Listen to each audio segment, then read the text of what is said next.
JBN, we keep you informed. I am Michelle Jones, and in the news, mother and 4-year-old son succumbs to gunshot wounds. Following back-to-back double murders in Granville, St. James, Michael Troop, the counsellor for the division, has renewed calls for the introduction of special security measures. 43-year-old shopkeeper Shellyan Shaw and her 4-year-old son Jamar Powell died in hospital yesterday.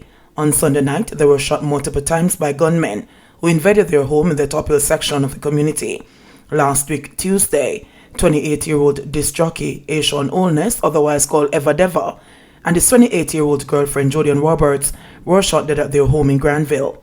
"This is the third time that I'm calling for some kind of intervention," said Troop.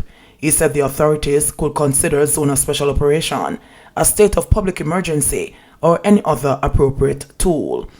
"This is no longer a little incident. This is war, straight out war. I'm just a counselor. It needs a bigger voice than mine to rescue Granville," said Troop. The police reported that during Sunday night's incident, Shaw, along with her son and her common-law husband, were at home in bed when armed men with high-powered rifles sprayed their 3-apartment bedroom dwelling with bullets. Shaw and her son were rushed to hospital by a taxi operator from the area.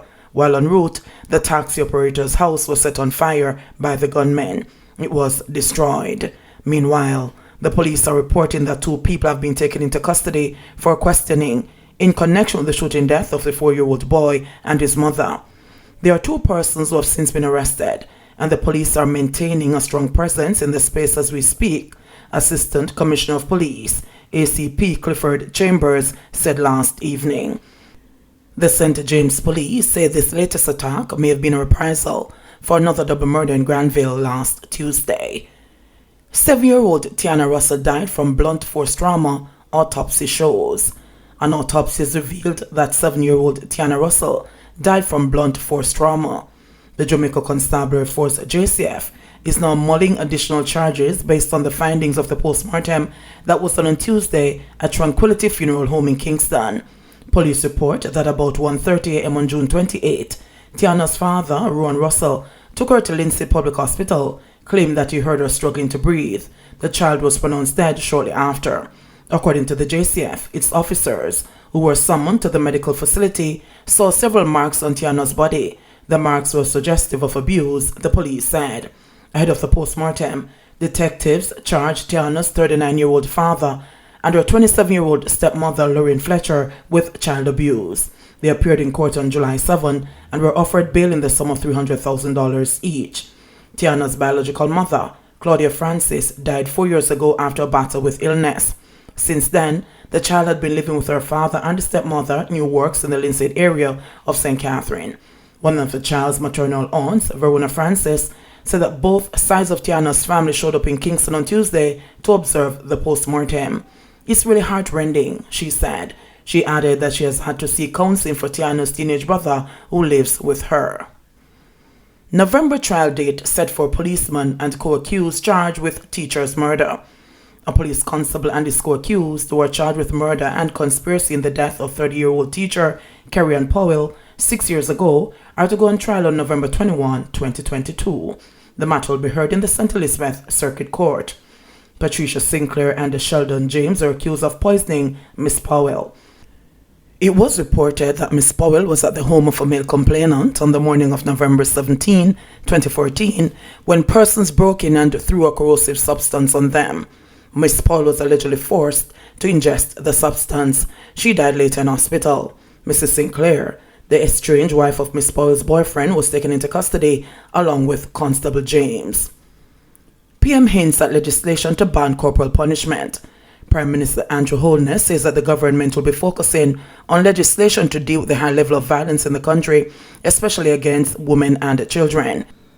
He told the House of Representatives yesterday that the government has put in place several commissions which have been studying the cause and effect of the high level of violence in the country, and their reports will be used to inform the direction that will be taken to create legislation to control the level of violence. But in the meantime, Holness will be pushing for legislation to ban corporal punishment as a tool for raising children. The society has to be clear that we have to speak with one voice, that all forms of violence must be repudiated.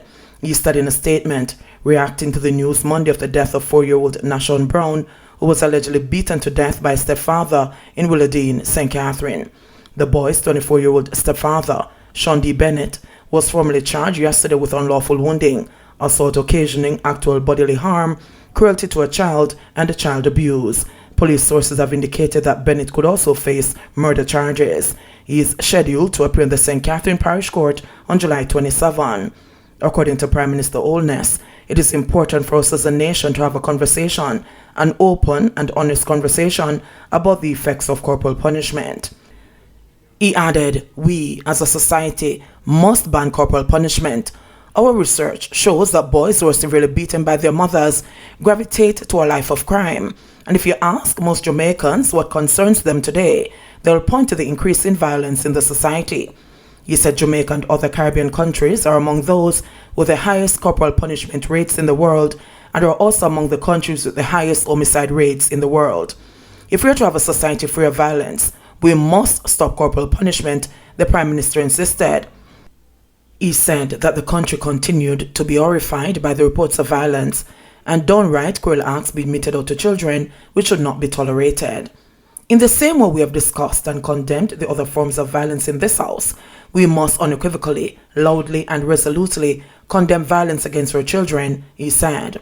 Responding to the statement, Opposition leader Mark Golding, however, said that he was not sure whether banning corporal punishment by criminalizing the act would be accepted across the country.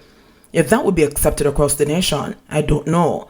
But I think that more importantly, what is needed is a public education and a general dissemination of a different set of values, a different approach to violence, especially with vulnerable citizens included, he stated. He said that while laws have a role to play and are the easiest thing to draw for, in reality, changing behavior takes more than just laws. That's why many of our laws are not enforced and are on the books, sterile and bereft of any impact, the opposition leader stated. He said that while the Prime Minister's definition of the violence as a sickness or an illness was an apt description of the situation, for a 4-year-old boy to be killed allegedly because he's eating too slowly by somebody in his domestic setting is really unbelievable. It sickens many of us who regard violence as being at the heart of the problems in our society, but want a more strategically sound approach to handling the issues that have caused the anger. It requires re-education of the nation and a reculturalization of the nation, Golding said. Banning corporal punishment would be a symbolic step, and I think that is a trend worldwide. Spare the rod and spoil the child is believed to be a sound precept in many homes, but I don't know whether banning it in the form of criminalizing it, and parents face criminal sanctions if they slap their children, if that would be accepted across the nation, he said. Zozos extended by 60 more days. The House of Representatives last night voted to extend the existing 5 zones of special operations, Zozos, for a further 60 days.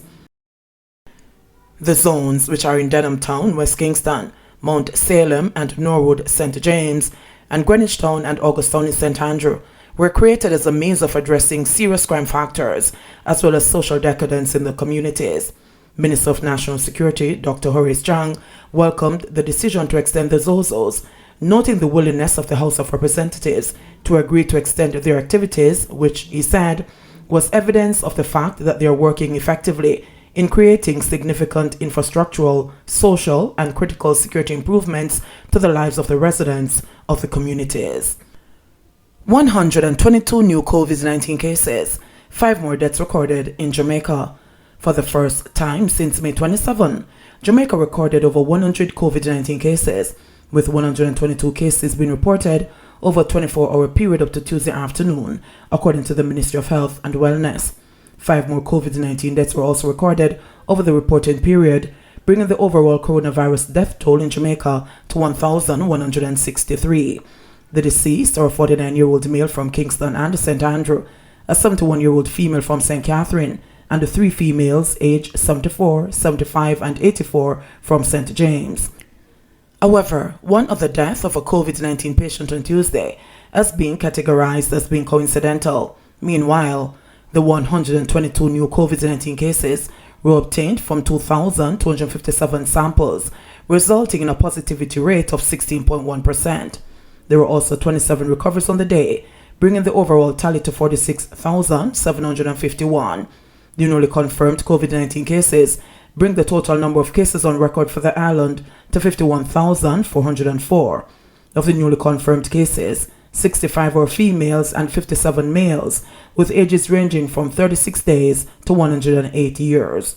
The cases were Kingston and St. Andrew 33, St. Catherine 22, Westmoreland 18, St. Anne 11, St. Elizabeth 10, Manchester 9, St. James 7, Clarendon 6, Hanover 3, St. Mary 2, and St. Thomas 1. There are 28 moderately ill patients and 11 critically ill patients among the 3,136 active cases now under observation in Jamaica. JBN, we keep you informed.